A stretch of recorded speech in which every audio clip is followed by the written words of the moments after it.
Mandibulise kuni bathandi bezemidlalo eMzantsi Afrika, ingakumbi kuni balandeli bebhola elikhulu ke laseMzantsi Afrika. Baphulaphula lapha ke siphethe indaba ke zeqela leKaizer Chiefs njengesiqhelo. Kuthiwa ke iKaizer Chiefs baphulaphula ke iphinde yavukelele yafuna pha uFirstine Mayele. Ngoku indaba eziphuma zithi ke iselungu okanye sekushota kancane into okubana ke uFirstine Mayele imfumane, ngoba indaba eziphuma zithi ke kweli qela alidlalelayo umfana omdala akazusayina ke empela season ke contract yakhe iyaphelelwa ke apha ke kuJuni.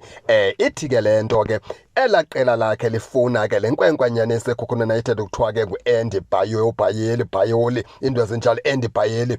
Kuthiwa ke uba iseKhokhona United sikwazile ke ukumthatha uAndy Bayoli lo samsa phaa kwiqela ke eli bedlalwa phaa nguFirstine Mayele. Kuthiwa ke laa team ithi ke ngenene nangenyaniso ke iza kumkhulula uFirstine Mayele. Okwangoku sadinga ke replacement ke kaFirstine Mayele, ngoba ziphumile iindaba ezithi ke uFirstine Mayele apha kwimpela season le uza kulishiyela qela.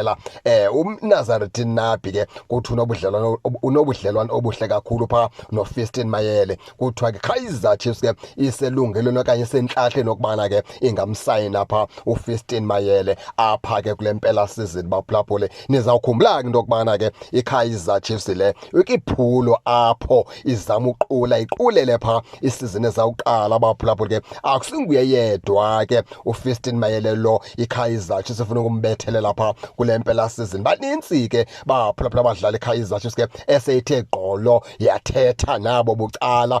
Ibhizi ke iKaizer Chiefs phaa iyaxoxa ne-agent ke zabadlali, isenze into yokubana kuthi xa kuqala phaa okanye xa kuphela le season kuvulwa phaa i-transfer window izingabithetha izivele ithathe ngofaka nje abadlali ngaphakathi kuqhutyeleke kusetyenzwe. Yiyo laa nto ngokuthiwa ke uFirstine Mayele naye ke ningambona phaa eNaturana, and ke iKaizer Chiefs ke yona ke isifutshane into yokubana ke ibethelele phaa isignature kaFirstine Mayele, ngoba uFirstine Mayele ziphumile iindaba ezithi umfana omdala ke akazuba saqhubeleka ke netim eyidlalelayo phaa emveni kwempela season ke. Sicinga into yokubana ke ngoba umnumzana uNabi ke ebachonge ngobazi ke aba badlali abafunayo, njengokuba wayevele etshilo efika uKaizer Chiefs wathi ke ufuna uFirstine Mayele, unezizathu ke zimenza ke afuna uFirstine Mayele, ngoba ke umazi ncakasana. Into ethetha ukuthi ubudlelwane babo bobayi-2 ke uMayele noMr Nabi kuthiwa ke buhle kakhulu. Into ethetha ukuthi ke njengoba ke uFirstine Mayele kusithiwa ke angangaqhubeleki